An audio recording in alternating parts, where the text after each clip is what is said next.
I think the biggest misconception is the role that the building trades members play, and that skilled tradespeople are crucial in implementing these sustainable practices. And I think there's also just a misconception with the opportunity, even within our own membership, in them believing that, net zero means zero jobs and they're going to be transitioned out of a job. This is the opposite, and this is why we want to educate our members on these opportunities and these new skill sets. Hello, and welcome to Class and Climate, a podcast from the Green Economy Network and the Broadbent Institute, where we see how the end of the world meets the end of the month. I'm Nick Pierce. Our data point today is almost 1 in 5. That's how much Canada's building sector contributes to greenhouse gas emissions.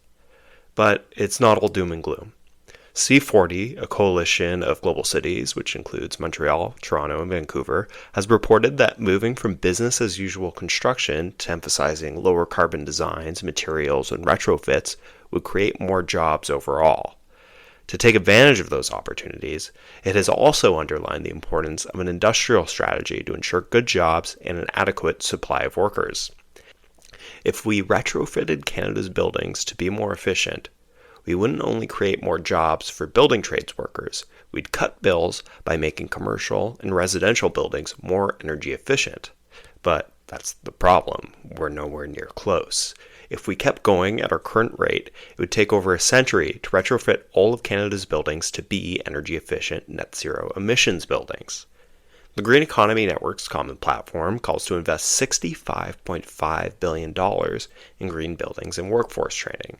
That would cut bills and create jobs in the building trades while cutting down pollution. That would also lead to savings, whether it's freeing up capital for businesses to invest more or perhaps saving more for personal spending.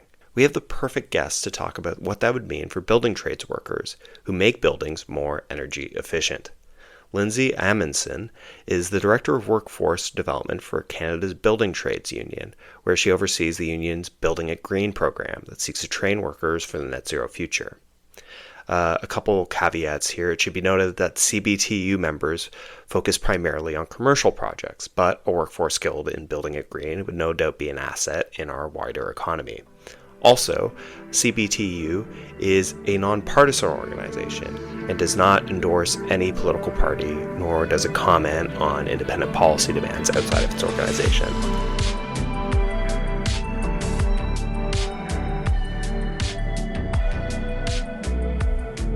Welcome, Lindsay. We're thrilled to have you. Just to start off, what drew you to working on climate issues with CBTU and specifically building it green? Well, really, it's the transition that led our interest. The world around us has already started this shift. Canada is transitioning to a greener economy by achieving net zero by 2050.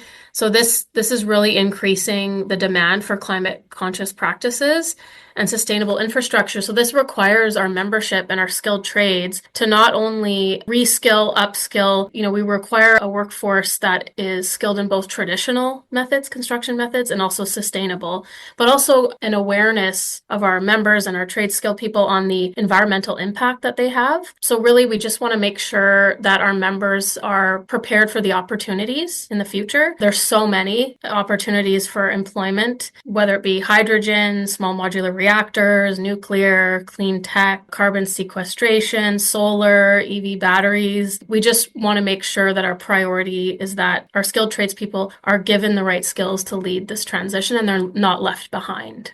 Today, right now, how do building trade workers actually witness climate change? Is this something that already impacts them? Absolutely. I mean, from personal perspective, just like the rest of us, we're witnessing climate change every day, from forest fires to the snow. They're, in their everyday lives, they're witnessing climate change, but professionally, they're being tasked with leveraging new technologies, new skills, using sustainable materials, and new building practices. So they're seeing change every day in the skills that they're required to learn and to prepare to mitigate climate change. So they're already doing this work. So, if I could just build on that a little bit, I'm a building trades worker. What sort of skills do I need for a net zero version of my job? Like, what's the difference between the past version of that, where I'm building a house that's not net zero or not energy efficient, to perhaps retrofitting one or building new buildings that are energy efficient? Yeah, so some of the work that the building trades members are already doing, installing high efficiency HVAC systems, insulation, air sealing, installing renewable energy sources like solar panels, utilizing low carbon building materials and retrofit. So these are all skills, sustainable skills that they're learning, new tasks that they're learning to mitigate climate change that either they're already doing or there's going to be new skills with new projects coming up in the future. Right. So the more skills these building trade workers have, the more capacity they have to do these projects that you're mentioning. That ultimately means for most Canadians, lower energy bills, right? Yeah, and building off of the skill set that they already have and making sure that we're supporting and preparing our workforce and not leaving them behind. They're not necessarily new jobs. It's the jobs we're already doing. It's new skills that we need to equip them with. Just because it's occurring to me now, like how many members do you have? Like how many workers could this potentially touch? We represent 600,000 tradeswomen and men across the country. So that's a lot of people. Yeah, it's a lot of over 60 different trades. Part of this challenge, I guess, is you're working with so many different kinds of people from across the country. And, I'm sure many are concerned about climate change, but others might be more concerned about, their daily lives, their jobs. What's the biggest misconception that you kind of face when you're working with your members? What's something that you hope to correct sometimes? Well, there's a few things. So we know the construction industry is a major contributor to greenhouse gas emissions due to the energy consumption of buildings and the materials we use to build them. I think the biggest misconception is the role that the building trades members play, and that skilled tradespeople are crucial in implementing these sustainable practices. And I think there's also just a misconception with the opportunity, even within our own membership, in them believing that, net zero means zero jobs and they're going to be transitioned out of a job. This is the opposite. And this is why we want to educate our members on these opportunities and these new skill sets. If you were talking to a friend who, like you said, was worried about being transitioned out of their job, reasonable concern, what would you tell them? I would tell them a few things. There's so much opportunity across the country.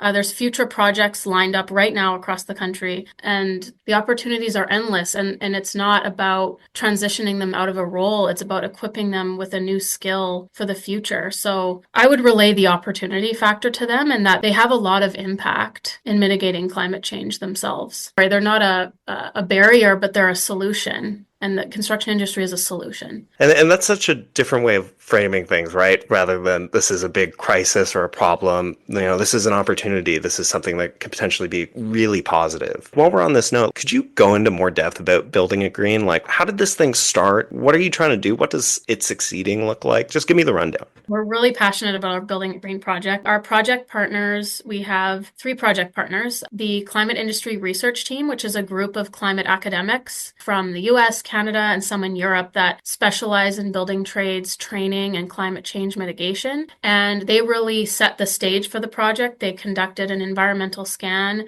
globally to find out what training programs were already out there for skilled trades workers with regards to climate change. And then we have a group of researchers from the Social Research Demonstration Corporation, and they've conducted all of our research, pre and post surveys from the training, and really took some time at the onset of the project to figure out where were the gaps and what were we missing in our current training and where were people at. So what do apprentices think? What do journey persons think?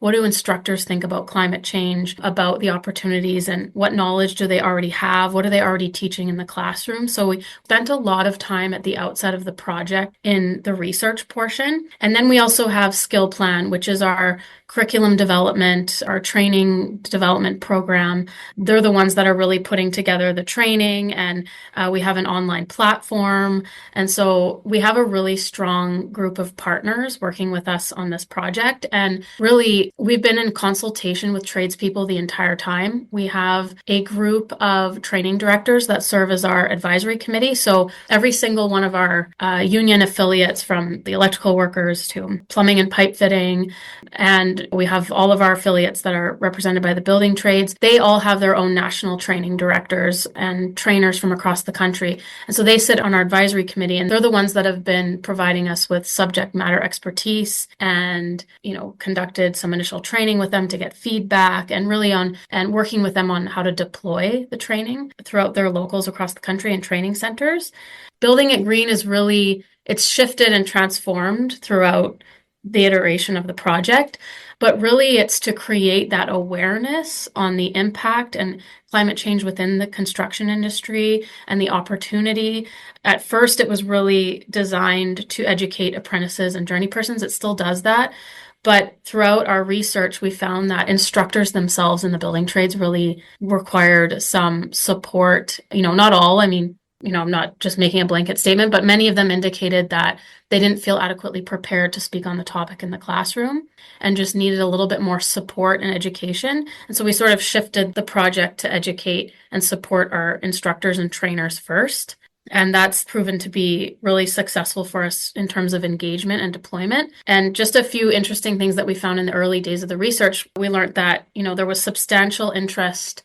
Well, there was some generational difference in belief on climate change, but there was substantial interest from apprentices on the positive impact that they can make in their career.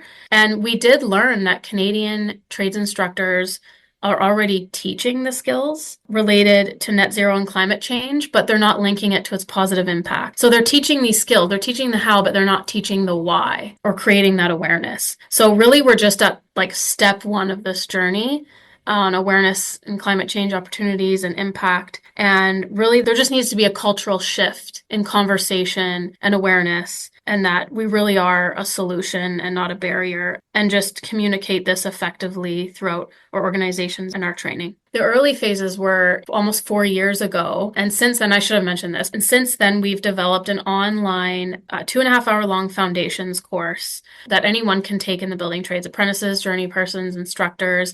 And this really links, the impact of climate change and construction. And it's very interactive. You can hover over certain areas on construction sites to learn more about certain skill sets or impact or materials in reducing greenhouse gas emissions. A lot of our apprentices and journey persons really appreciated learning about the other trades and what the other trades were doing. So this is really foundational knowledge. And then from there, we have a whole set of resources available to our instructors. We have a train the trainer materials. We have trade specific materials. So you'll take the foundational course, and then specific to your trade, you'll be trained by an instructor on whatever trade you're in, whether it's the insulators or electrical workers or plumbers and pipe fitters. You'll learn specific skills or awareness around what's already being done in that trade. And that's supported by the trades instructor themselves. So we really see this again as the foundational piece of Building It Green. And we really hope perhaps in the future we'll work in partnership with future projects or employers and really tailor the skill sets and knowledge and training to a specific opportunity. Right now, it's really just creating that awareness, the initial onset of opportunity and getting that out there. What would really committed public investment into something like retrofits and workforce training look, I guess, first for your members, and then also just for households who might be saving a little bit more on their home heating bills? So really, again, for us, it's about creating those opportunities for our members to engage in the work. And, something that I do want to mention is the federal investment tax credits, where the government is incentivizing organizations to invest in sustainable practices. So this is a perfect instance of climate change driving policy and the policy driver behind workforce development. So if organizations want to secure 30 to 40% tax credit on their future projects, they must meet labor conditions tied to those credits. And that includes prevailing wage, which is our union wages. And it also stipulates that they must ensure a minimum of 10% total project hours are done by apprentices.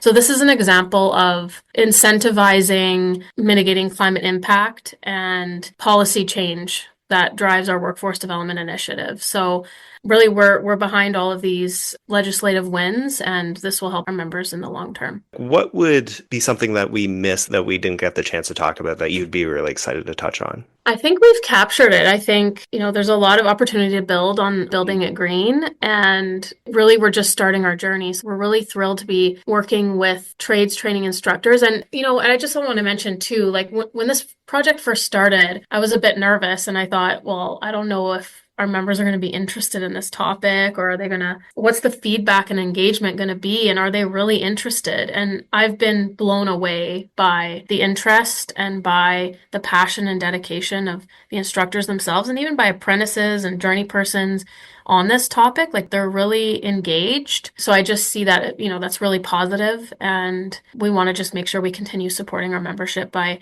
providing the right educational tools and opportunities. That's terrific. And obviously, building trades are going to be essential to everything from putting up windmills to installing solar panels to retrofitting homes. Like these are really essential jobs for the energy transition. Is there anything you'd really like a listener to take home with them after this, or do you think you hit Well, it? if you're a building trades member, these courses are available to you at no charge. So you can go to buildingtrades.ca, Building It Green. There's information on our program under Building It Green on our website. You can enroll right there on the spot and start taking the foundations course. If you're an instructor, there's other ways we can support you. So we're really eager to get this out there. Thanks, Lindsay. Class and Climate is a joint production of the Green Economy Network and the Broadbent Institute. It is hosted and written by myself, Nick Pierce. Clement Nokos edited the show. Jack McClellan contributed show notes and promoted it. Thank you for listening. If you enjoyed today's episode, please share it with a friend. You can find our other episodes online at perspectivesjournal.ca.